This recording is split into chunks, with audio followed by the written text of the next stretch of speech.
Hey everyone, I'm AdamHarry with JayArr. We're from BoLS, and today we are going through the Warcry Core Book. This is your guide to skirmish combat in the Mortal Realms. It's all the rules and stuff that you need to play and build warbands in Warcry. That's right, this is a 160-page softback book that's got everything in terms of rules, like JayArr just said. Yeah. We're going to be going through this book, but not all the way through it. We're going to show everything. Right, we're going to hit be some like highlights. chunk by chunk. We'll hit the good stuff, we'll hit the highlights, and tell you what is exciting to us about this game. Yeah, plus we'll touch on some of the rules so that we can all kind of check those out together. Here's your table of contents. This has got a big old background section for you for each thing. It's also got your core rules section here, as well as 3 different ways to play: open, narrative, and matched. And there's also the giant campaign section too. That's the part that I'm super interested in, and then you've got like your background tables, which includes stuff for generating battle plans, as well as rosters for warlords and tournaments. Yeah, there's also a couple of things in here that I want to call it real quick. Yeah, absolutely. There's a couple of warbands that we haven't heard a bunch about yet. What? Now, GW has already shown these off, Uh-huh. but they are the Scions of the Flame and the Spire Tyrants. So we're going to try to learn a little bit about those today as we flip through the book. Sweet. So real quick, overarching story. Yep. This takes place in the All Points, which is now known as the 8 points. Right here. Right here, which is where it's kind of the nexus of all of the different mortal realms kind of come together. It was once a happy, friendly place where the different mortal realms hung out in peace and harmony, and then Archaon showed up. Yep, and these warbands all hail from different mortal realms. And here's 2 of the new ones, the Scions of the Flame and the Spire Tyrants. Hey, these look like classic Chaos Warriors. They do. Check that out. I'm very curious about what those will be eventually. So, oh man! Although I love the look of the Scions of the Flame. yeah, Holy these little cow. background images are very yeah. Anyway, these warbands are essentially in the 8 points now, fighting to get noticed by Archaon to maybe join one of his Grand Crusades against Chaos. The thing is, Archaon is always off fighting battles and he's rarely home. So what do you do in the meantime? You fight for territory, you fight to survive. You fight to keep invaders of the 8 points out. They highlight 3, but there are, I think, like 9 different other warbands that they've revealed so far that show up there. You've got Gloomspite Gits, Night Haunts, and Stormcast Eternals. The Gloomspite Gits they all have their own reasons for being there. The Gloomspite Gits are there to like harvest Lunestone. The Stormcasts are there looking for secrets, and Nagash just wants to rule everything. I mean, I can't really blame him. We're going to be flipping through. Here's a quick look at some of the warbands again. There's the Iron Golems, the Untamed Beasts. We've got the Cypher Lords, the Corvus Cabal, the Splintered Fang, the Unmade, and unfortunately, that's the only ones they show off. You jerks! Yeah, so it's okay, GW. We forgive you. Moving on, core rules. Here's the basic breakdown of a fighter card. Again, what's interesting about Warcry is the fighter cards share their own visual language. Yeah.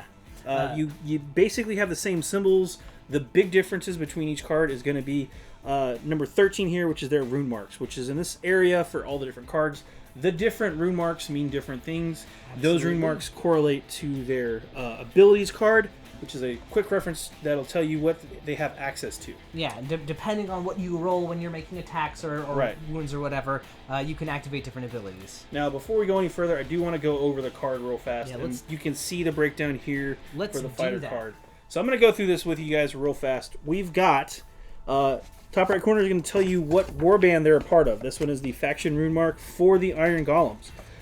This symbol right here is your movement. That is just pretty self-explanatory. A 5 is the number of inches that you can move.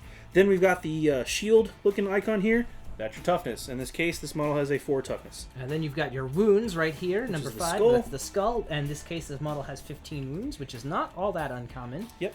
This model also has 1 rune mark. There can be other multiple rune marks per model. Check your reference card and check your warrior card. As an example, here's one of the Chaos Beasts. Chaos Beast cards, and you can see there's a couple of different rune marks right there. Now, each warband's got their own different rune marks. We're not going to get into those, but they're all going to be located in the same area. This model also has 2 different weapon stats, which is kind of interesting. So we're going to go through just the first row, the top row, to explain what each one of them are. So first up, you have the fighter's first weapon. This would be the second weapon. Yeah. That is clearly the mace or the hammer, the baseball bat, whatever you want to call it. The second number is the range. So in this case, it's 1 a 1. inch. Yep. Then we have the number of dice the character is going to get to roll, which is also known as the attacks characteristic, which in this case is 3 dice. And then next up you have the strength characteristic. In this case, it's 4. That's the fist there. And then you've got 2 numbers under this skull. Yeah, that skull is actually representing the damage characteristic. JayArr, do you know why it is a 2 and a 4? Because if you roll 6s, unmodified 6s to wound, you do critical damage, which means you do the second number. Correct. And it's pretty straightforward. When you roll to see if your attack does damage, you are going to compare the strength versus the toughness. Where have we seen that before? Everywhere. Every other GW game. Yeah. There's a chart. We're going to go over that later, but that's the gist. During your turn, you're going to get to activate your warriors. There's 4 actions a warrior can take. You get to choose 2 of those. But that's the basics there of the game. This is the quick setup, which we're not going to bother going over. A typical battle round. Oh, do you want to talk about that real fast? Yeah, we do. Battle round consists of the hero phase, the reserve phase, and the combat phase. For the hero phase, that's when the players determine who has the initiative during the battle round, and then they decide how to use their dice. Yes. And then there's also the reserve phase. In a battle round, after the first, reserve fighters may arrive from the battlefield. They'll say that in the scenario. And then finally, the combat phase. That's when you're going to take turns activating stuff and punching each other in the face. And this is alternate activation, right? Yeah. The hero phase here, this is how you determine the initiative. Yes. So each player is going to roll their dice, and the dice are not only going to determine the initiative based on the winner is whoever has the most singles. Right. As in, like, I didn't roll a pair of 5s, JayArr. You know, in this situation, if you look at it, this top player has the most, player A has the most singles, 1 and 2, and the bottom player has 1 single, 2 doubles, and a triple. Now, however, you want to have doubles and triples and things like that because those are what power your different fighter abilities. Correct. Which we'll also get into a little bit. But these are like powerful attacks and other special things you can do. So it's really an interesting balance. Yeah, it's a very unique way they've done the initiative. Rolling a lot of singles is not good for your general abilities, but rolling a bunch of triples and doubles and maybe even a quad or 2 if you can.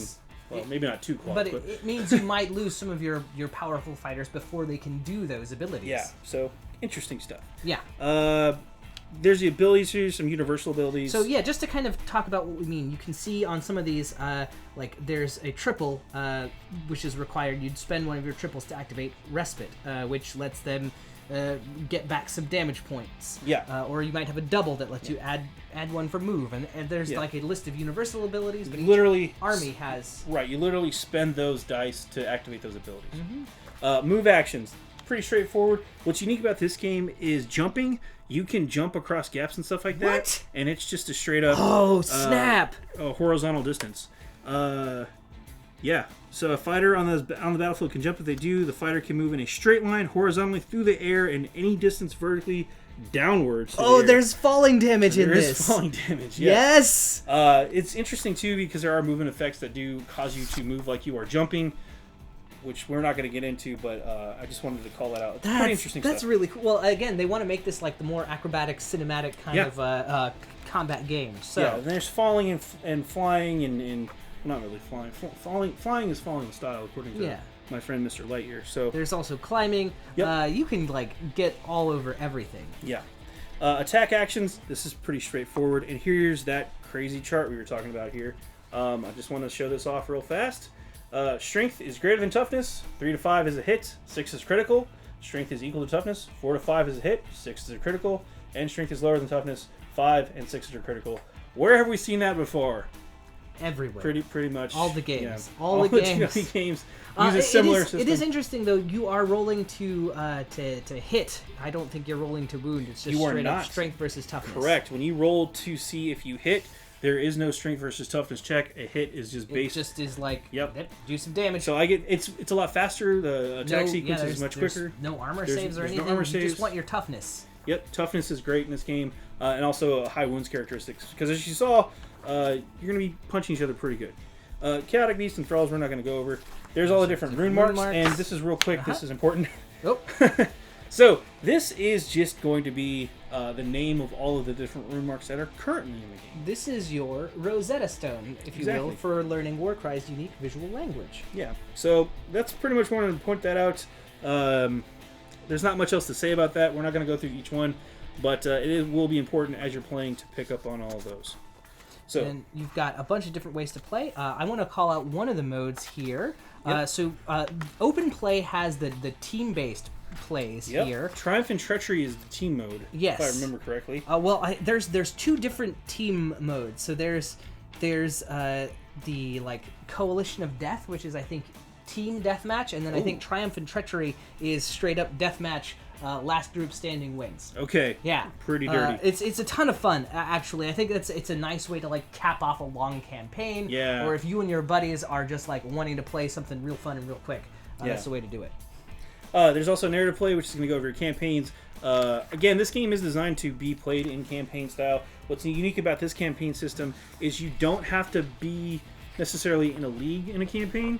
You can track your warband's progress as they're playing through, and there are key progress points throughout the game that will trigger different effects and stuff like that as you're playing. Yeah, you get what they call convergences. Yep. Each campaign quest, and that's another thing that's unique for this, is they have the different campaign quests.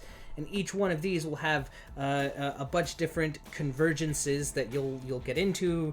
You'll have like your own map point, and you'll have like different events where you get to kind of decide the fate of your warband. It's an interesting system. It is very strange and very different than the other games where, again, in a league play type of situation where you kind of all have to kind of coordinate to play. If you're just tracking your warband, the convergence can happen to you, and you could be playing against a brand new warband, and you're still doing your convergence mission. But that's, to me, way more organic and natural feeling in an overall narrative sense than trying to kind of force a narrative with standard league play. To make everything kind of go along at the same speed. Right. Everybody's on week 2. Everybody's on week 4. I could be in week 6, and JayArr could be playing his first game, you know. And what I really like about that is that it's got like the individual warband story. I think that's a really cool place for them to expand Warcry out in the future as they add more guys. Yeah. Also, it allows new players to just jump right in, which is another cool thing.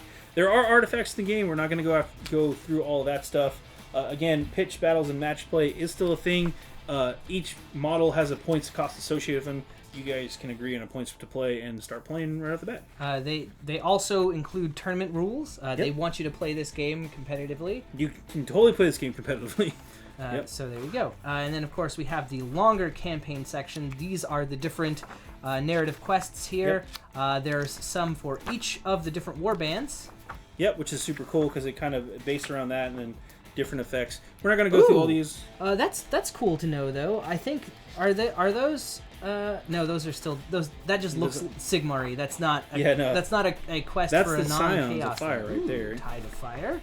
And then that's the Spire Tyrants. Ooh, very cool. Yeah. So, and then you've got that was Night Haunt right there. Oh, yeah. That's Stormcast. So they do have campaign quests for the other ones. That's really cool. There's rules for non-chaos factions in here, too. I didn't know if they would have these. That's really neat to see. Now, what's unfortunate in here is we don't have the actual rules for those factions. Right. Actually, none of the faction rules, like the warrior cards and warrior stats, are actually in this book. No. You do have to buy the packs of cards to play that specific warband. Right. But that's okay because that means that none of the warbands, none of the core rules are going to change. If GW wants to add more expansions, they can literally just add them in the cards. And add more models. And then, of course, you get like a little build your own faction, build your own special warband where you've got name generators, first name, last name, your special origin, who your leader or favorite warrior is, and kind of a short description for them. It's very similar to the like kill team tables. Yep. They've got the Scions and the Spire Tyrants here, and then the well. other 9 factions as well that you can play, which is super cool. And then the battle plan generator here, different cards that you can kind of roll on. There's decks as well that come in the box set that you can use, and then the twists as well. And then, of course, you got these to copy and make your own things. That is all of the core book. There's a lot in this book. There's a lot going on in this book. It's got some great stuff in there. A lot of lore, a lot of background on top of all the rules. I think JayArr and I are going to devour some of the lore in here to figure out what the heck's going on with the Spire Tyrants and the Signs of Flame, as well as everybody else. Yeah, as well as everybody else. Yeah, that has been Warcry's Core Book. Yep. I'm JayArr. I'm AdamHarry. We're both from Bell of Lost Souls. Thanks for watching.